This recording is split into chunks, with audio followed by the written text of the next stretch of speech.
News Services Division of All India Radio presents Money Matters. देश और लोगों के वित्त और अर्थव्यवस्था से जुड़ा कार्यक्रम About savings, investments, borrowings and taxations. Hindi और इंग्लिश में सीधा प्रसारण On our digital platforms. सुनना न भूलें हर रोज शाम 4:05 से 4:30 तक। Money Matters.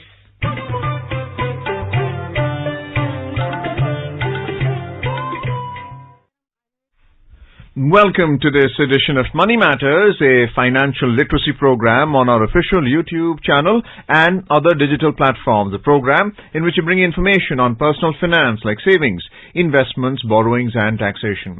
Today's topic is financial crime and remedies.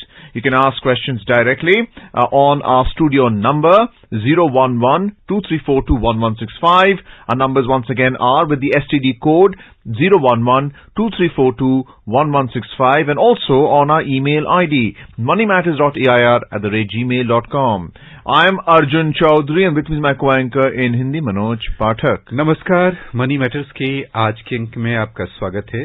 वित्तीय साक्षरता से जुड़े इस कार्यक्रम में हम प्रतिदिन किसी एक तय विषय पर अपनी चर्चा केंद्रित रखते हैं। हमारा आज का विषय है वित्तीय अपराध और बचाव के उपाय। आकाशवाणी के आधिकारिक YouTube चैनल तथा अन्य डिजिटल प्लेटफॉर्म पर प्रसारित इस कार्यक्रम में आप सीधे शामिल हो सकते हैं। YouTube पर आप यह कार्यक्रम सुन रहे हैं तो चैट बॉक्स में सवाल पूछने के साथ आप फोन करके भी हमसे सीधे जुड़ सकते हैं। आप हमें ईमेल भी कर सकते हैं। हमारा ईमेल आईडी है moneymatters.air@gmail.com। यदि आप इसी समय हमसे सीधी बातचीत करना चाहते हैं और वित्तीय अपराध तथा बचाव के उपाय विषय पर सवाल पूछना चाहते हैं तो डायल कीजिए 011-2342-11651। हम अपनी चर्चा की शुरुआत करना चाहेंगे। श्रोताओं, जीवन में कभी भी हमारे साथ कह लें कि अपराध हो सकता है और खास तौर से वित्तीय अपराध कभी भी हो सकते हैं। यदि हम चाहे वो हमारे सामान्य दिन की बात हो या कोई कारोबारी मसला हो।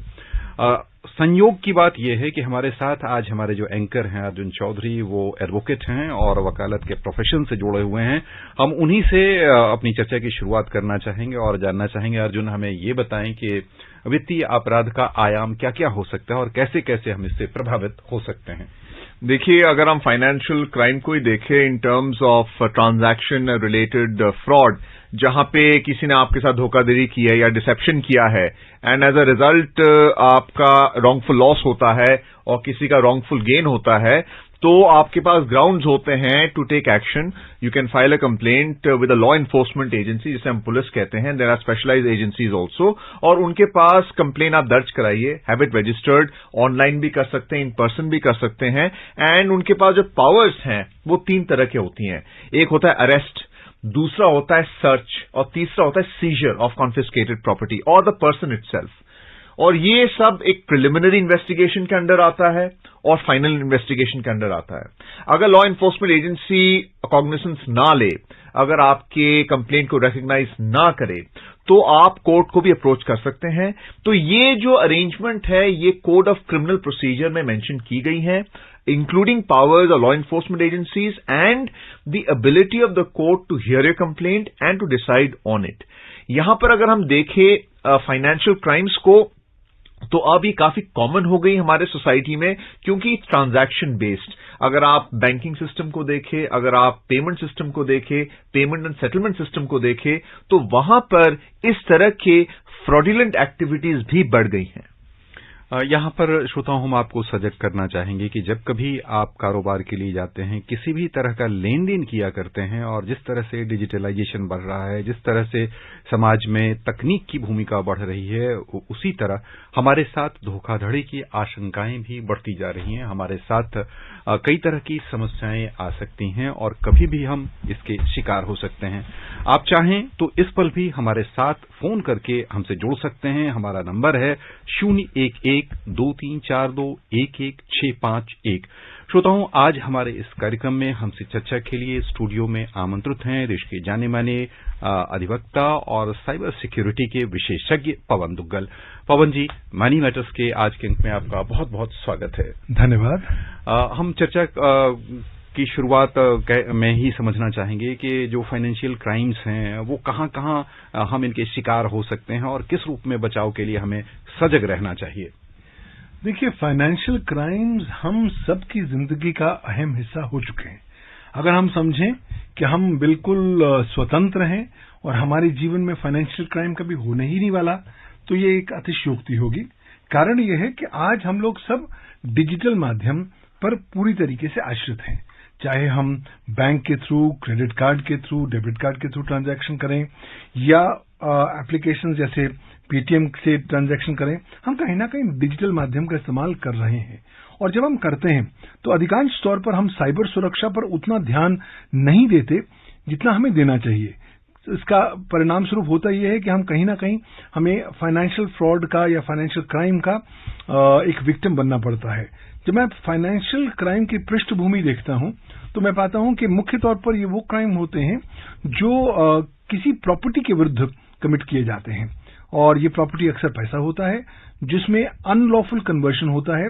पैसे की जो ओनरशिप या मलकियत है एक व्यक्ति से दूसरे व्यक्ति तक ट्रांसफर की जाती है गैर कानूनी गतिविधियों द्वारा और इलीगल और मैलिफाइड इंटेंशंस द्वारा, ताकि किसी व्यक्ति को रॉन्गफुल गेन हो सके और जो विक्टिम है उसे रॉन्गफुल लॉस हो सके। मैं अगर फाइनेंशियल क्राइम्स की विभिन्न श्रेणियों को देखूं तो बहुत सारे उदाहरण सामने आते हैं। मसलन चेक फ्रॉड होता है। चेक आपको किसने दिया, वो चेक बाउंस हो गया या फ्रॉडलेंट चेक निकला, ये एक फाइनेंशियल क्राइम है।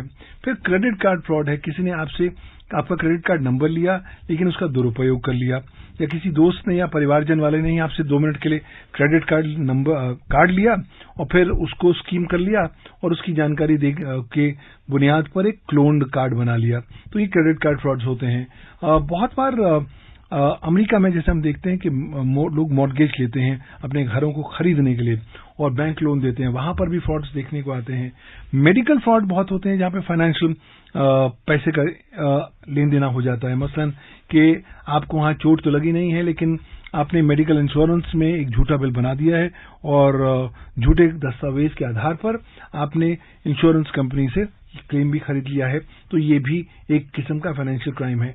कॉर्पोरेट फ्रॉड आजकल बहुत ज्यादा उसकी मैं कहता हूं प्रेवलेंस हो गई है, खासतौर पर भारतवर्ष में। हालांकि अब कुछ स्टैट्यूटरी अथॉरिटीज हैं जैसे सेबी और आरबीआई जिन्होंने नियंत्रण कसा है, लेकिन अभी भी लोगों की मंशा होती है कि किसी न किसी तरीके से कंपनी के पैसों को अनावश्यक तरीके से कंपनी के अकाउंट से निकाल लिए जाए और अपनी जेबों में भरे जा सकें।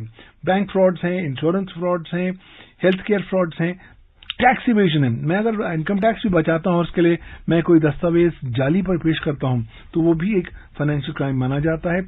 मनी लॉन्ड्रिंग एक बहुत विशिष्ट प्रकार का फाइनेंशियल क्राइम होता है जहां पर आप जो प्रोसीड्स ऑफ क्राइम होती हैं उनका इस्तेमाल करके उन्हें चैनलाइज करते हैं सफेद या व्हाइट चैनल्स की तरफ। तो अलग अलग किस्म की ऐसी श्रेणियां हैं, उदाहरण हैं।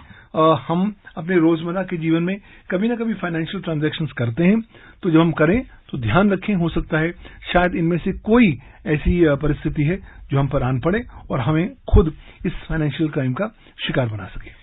Pavanji, if you look at crimes, invariably the burden of proof is on the police force or the complainant as to whether the other party has committed fraud or not. They have deceived you, and then as a result there is wrongful gain to that party and wrongful loss to you, or that party has taken undue advantage of the situation. But when you mentioned about check fraud, for instance, it is also deemed constructive by nature. So intention, malified or otherwise, is simply not taken into account. And even in cases of money laundering, where you spoke about how illegal proceeds of crime are integrated into the financial system, they're legitimized through placement, layering, and finally integration. The burden of proof is not on the complainant, but it's actually on the accused. Why do you think there's a shift now on the burden of proof on the accused and not on the state? Well, practically speaking, the criminal jurisprudence is very clear that a man is presumed to be innocent unless proven guilty.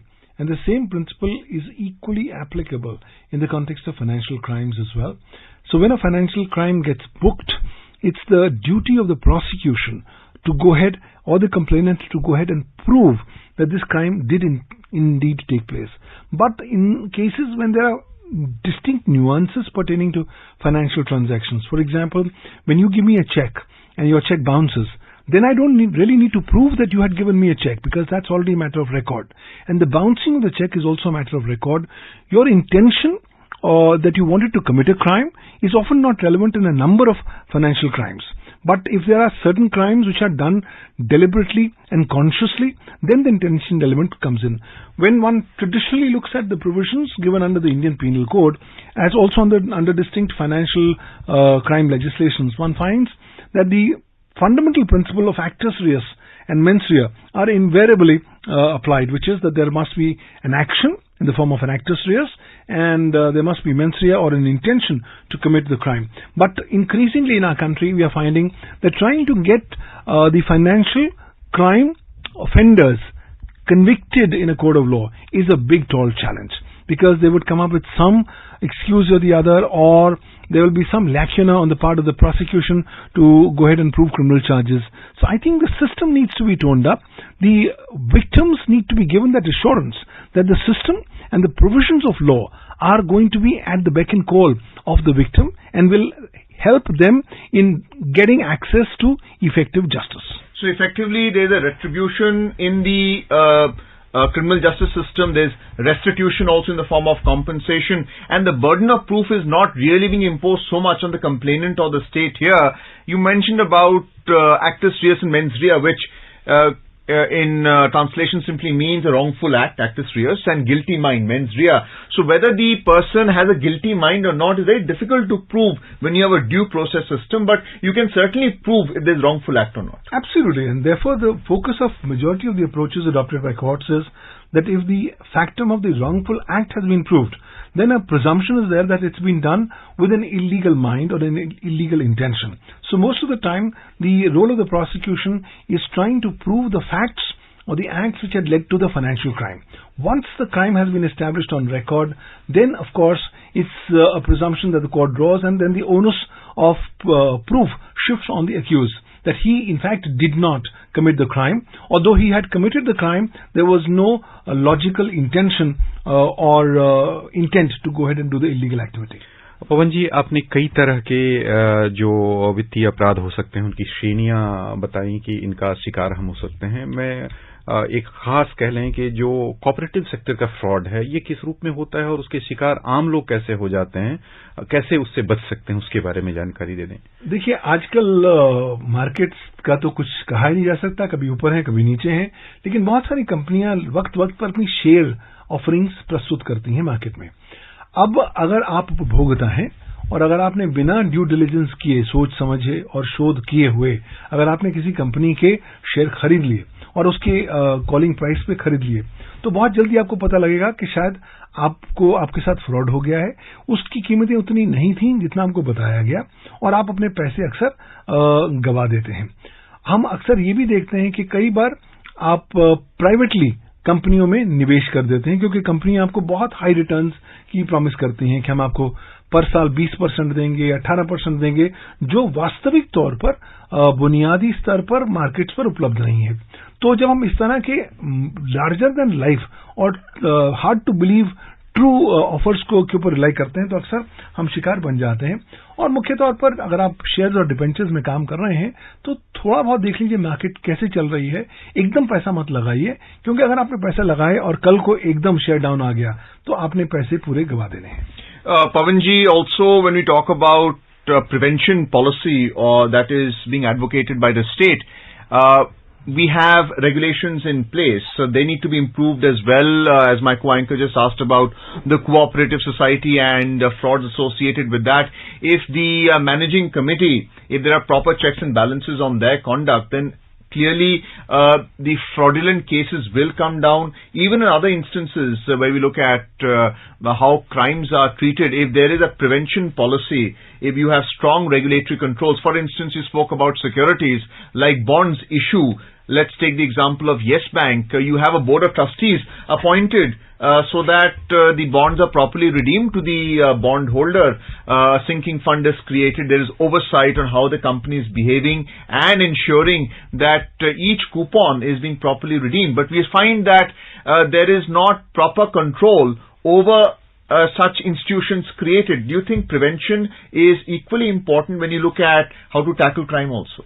I completely endorse your thought process. Well, there are a massive number of crimes on the cooperative societies sectors as well, as also on securities. But the fact is, we need to create far more capacity building. You need to make people more aware of what their rights are, what their obligations are. People in India are still by and large afraid or hesitant to ask what they should normally be asking from companies, from legal entities. Because now with the government exclusively focusing on strengthening your right to information under the RTI, I think we need to explore that to the best extent possible. And as far as possible, the onus will not only be on the government, but also on corporate banks, on corporate stakeholders, that appropriate programs need to be initiated so that more and more capacities can be built amongst the users of the financial ecosystem so that they do not become victims of these kinds of financial crimes.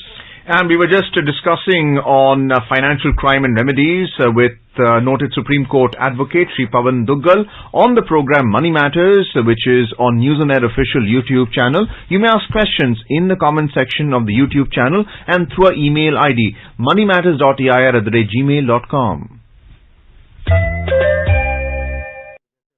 विराम के बाद एक बार फिर से आपका स्वागत है कार्यक्रम मार्केट मंत्र में। श्रोताओं, इस कार्यक्रम में आप हमसे सीधी बातचीत कर सकते हैं। उसके अलावा यूट्यूब के हमारे ऑफिशियल चैनल पर आप कार्यक्रम इस समय सुन रहे हैं तो चैट बॉक्स में जाकर हमसे सवाल पूछ सकते हैं या फिर ईमेल के माध्यम से भी हमसे सवाल पूछ सकते हैं। कल इस कार्यक्रम में हम शेयर बाजार में ऐतिहासिक गिरावट विषय पर चर्चा करेंगे। आज हम चर्चा कर रहे हैं वित्तीय अपराध और बचाव के उपाय पर। हमारे साथ चर्चा के लिए स्टूडियो में आमंत्रित हैं देश के जाने माने अधिवक्ता और साइबर लॉ विशेषज्ञ पवन दुग्गल। पवन जी, वित्तीय अपराधों की श्रेणी में और किस तरह हम उस पर कार्रवाई कर सकें या समझ सकें, आम छोटे कह लें कि व्यक्ति होते हैं, कई बार बैंकिंग तंत्र के बजाय किसी व्यक्ति पर भरोसा कर लेते हैं, यानी चिट फंड के माध्यम से या कह लें कमेटी डालते हैं और फिर उसमें वो कह लें कि अचानक पता लगता है कि जो व्यक्ति था वो कहीं गायब हो गया। वो कैसी स्थितियां होती हैं, वो किस तरह के अपराध में आएंगी और उनसे अपने पैसे किस तरह से वापस पाए जा सकते हैं? वसूली की प्रक्रिया क्या होगी, कानूनी प्रक्रिया क्या होगी?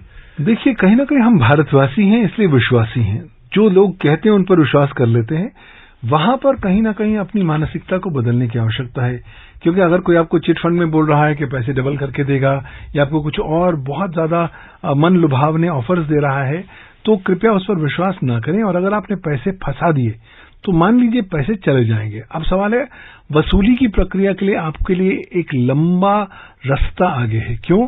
क्योंकि आप उसे कानूनी रस्तों के माध्यम से ही वसूली कर सकते हैं। मुकदमा दर्ज करना पड़ेगा आपको, रिकवरी, सूट फॉर रिकवरी, जो किसी लोकल अदालत में आप दाखिल कर सकते हैं। अब जितनी आपके अमाउंट ड्यू है उसके हिसाब से फाइनेंशियल जुरिस्डिक्शन जो होती है, अलग अलग कोर्ट्स की परिभाषित की गई हैं। मसलन अगर आप दिल्ली को देख लें तो अप टू 5 लाख रुपए तक लोएस्ट कोर्ट है, उसके बाद अप टू 50 लाख तक अगली कोर्ट आती है। और अगर आपकी पैसे जो है 2 करोड़ से ज्यादा है तब आपको दिल्ली में हाई कोर्ट जाना पड़ता है। तो ये लंबी प्रक्रिया होता है, क्योंकि एक बार आप मुकदमा दर्ज करेंगे, फिर अपोजिट पार्टी को बुलाया जाएगा, समझ जाएंगे, वो जवाब दाखिल करेगा, आप जवाब देंगे, बहस होगी, आपका एविडेंस होगा, उनका एविडेंस होगा और फिर फाइनल बहस होगी। इस तमाम सारी प्रक्रिया में समय लग जाता है। तो कहीं ना कहीं लोग कुछ डिसल्यूशनड हो जाते हैं कि साहब छोड़ो इस पैसे को, और इंस्टेड हम शिकायत करते हैं कुछ स्टैट्यूटरी अथॉरिटीज को। वो भी एक रास्ता आपके पास है। मसलन कि अगर किसी कंपनी ने आपको साथ फ्रॉड किया है तो आप और वो लिस्टेड कंपनी है तो आप सेबी पे शिकायत कर सकते हैं, सीबीआई में शिकायत कर सकते हैं। अगर बैंक ने आपसे पैसा लिया है तो बैंकिंग ओम्बड्समैन पर शिकायत हो सकती है। लेकिन बाय एंड लार्ज आपको कह दूं कि एक बार पैसा चला गया तो उसको वापस लाने में बहुत ज्यादा समय लगता है और बहुत धैर्य की आवश्यकता होती है। इसलिए आपकी पहली कोशिश तो यही होनी चाहिए कि पैसा जाए ही ना, और वो ना जाए इसके लिए जरूरी है कि आप अपना खुद ड्यू डिलिजेंस करें, लोगों से कोलैबोरेट करें, पैसा देने से पहले अपने आप सीना ठोक करके अपने आप को आप तसल्ली दिला दें कि ये सही दिशा है जहां पर आपको पैसा देना है। Well, one suggestion, Pavanji, is that can insurance be made mandatory in these type of circumstances? For instance, when you are driving on the road under the Motor Vehicles Act, buying insurance is mandatory because you don't know when the risk will actually materialize into an injury for the person who is driving the vehicle. So similarly, when you enter into financial transactions, do you think the government should come out with a policy to make insurance mandatory so that in the event of a risk occurring, then the victim of that injury, whoever suffered the loss, can be compensated instead of going through the court process in every instance where, as you mentioned earlier, there is a time factor, but there's also a cost factor. You have to pay for advocate's fee, and there's a court fee also, which is roughly 2% of the amount that you're claiming from the other party. Absolutely. I can't agree with you more. The fact ultimately remains is that insurance is a great way so as to not just boost the economy, but also to boost the confidence of the lay users who have been losing their money left, right and center. So if the government comes up with a law which mandates that in case if your financial transactions are exceeding a particular amount, maybe 1 lakh, maybe 2 lakhs, 5 lakhs, after that, you would be mandated to have an insurance so that in the event of any such wrongdoing or illegal criminal activity, at least you can be compensated. Such kind of a process is going to make the economy more robust. It's going to restore the confidence of the people in the ability of the system to deliver effective justice. And more significantly, it ultimately is going to further foster more economic growth.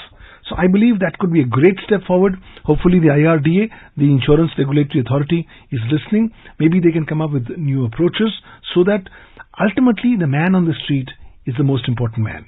He needs to be protected. If he loses his money, he loses his complete confidence in the system. We should not allow that to happen. And insurance can be a remarkable way in which all losses that are suffered in this regard can be appropriately well remedied by insurance companies. You think maybe this is even more important in a digitized era where cyber criminality has gone up, it's in cyberspace where the internet or the dark net is being used for committing financial crimes of this nature, where even forget about proving guilty mind, even proving the wrongful act has become very difficult. This is bang on target. The fact is, yes, with increased advent of the digital payments and the digital ecosystem, we are losing money left, right and center. People are invariably complaining that their accounts have been hacked, their credit card, debit cards have been misused, they have lost money on transactions that they have not done. Scenarios like these will keep on increasing. So therefore, if we want to reduce those scenarios, it's very important to build up the role of insurance and the role of the insurance regulator being the IRDA. पवन जी, वित्तीय अपराध से यदि हम बचे रहना चाहें तो क्या क्या सावधानियां रखनी चाहिए? आज के परिवेश में कुछ सावधानियां अगर आप करें तो आप वित्तीय क्राइम से बच सकते हैं। पहली बात, अपने ऊपर विश्वास करना है, किसी और पर विश्वास नहीं करना। दूसरी बात, जो कुछ हम देखें इंटरनेट पर लिखा हुआ देखें, उसको तुरंत सत्य न माने। उसकी पुष्टि के लिए, कोलैबोरेशन के लिए आप सर्च इंजन पर जाकर आप इंडिपेंडेंट कोलैबोरेशन करें। तीसरी बात, किसी भी चीज में, योजना में निवेश करने से पहले उसकी पूरी इतिहास, उसके पूरा परिवेश, उसके पूरे जो प्रमोटर्स हैं उसके बारे में डिटेल जानकारी ले लें। चौथी बात, ट्रांजैक्शंस करनी है तो सुरक्षित प्लेटफॉर्म्स पर ट्रांजैक्शन करें इंटरनेट पर, जो HTTPS के साथ प्रारंभ होते हैं। पांचवी बात, आजकल SMS अलर्ट की सेवाएं बहुत ज्यादा लोकप्रिय हो गई हैं, उनका इस्तेमाल करें ताकि हर ट्रांजैक्शन पर आपको अलर्ट मिल सके, ताकि आप फाइनेंशियल क्राइम के शिकार ना हो सके। और छठी बात, आपको कहीं ना कहीं साइबर सुरक्षा को जीवन का अभिन्न हिस्सा बनाना पड़ेगा, एक जीवन जीने की शैली के स्वरूप में। क्यों? क्योंकि आज अब डिजिटल माध्यम पर हम संपूर्णतः आश्रित हो चुके हैं, और इस परिवेश में जितनी जल्दी अगर हम अपने आप को, अपने डेटा को और अपने इकोसिस्टम को ज्यादा साइबर सुरक्षित रख पाएंगे, उतना ही हम योगदान दे पाएंगे अपने राष्ट्र को और समाज को सुरक्षित रखने के लिए। पवन जी, बहुत बहुत आपका धन्यवाद। श्रोताओं, अभी हमारे साथ चर्चा के लिए स्टूडियो में आमंत्रित थे देश के जाने माने साइबर लॉ विशेषज्ञ और प्रसिद्ध अधिवक्ता पवन Duggal. Well, I hope our listeners enjoyed today's discussion on financial crime and remedies with noted Supreme Court advocate Shri Pavan Duggal. Tomorrow's topic on Money Matters is historical perspective of market crashes. Thank you, listeners, for joining us in this edition of Money Matters. Goodbye.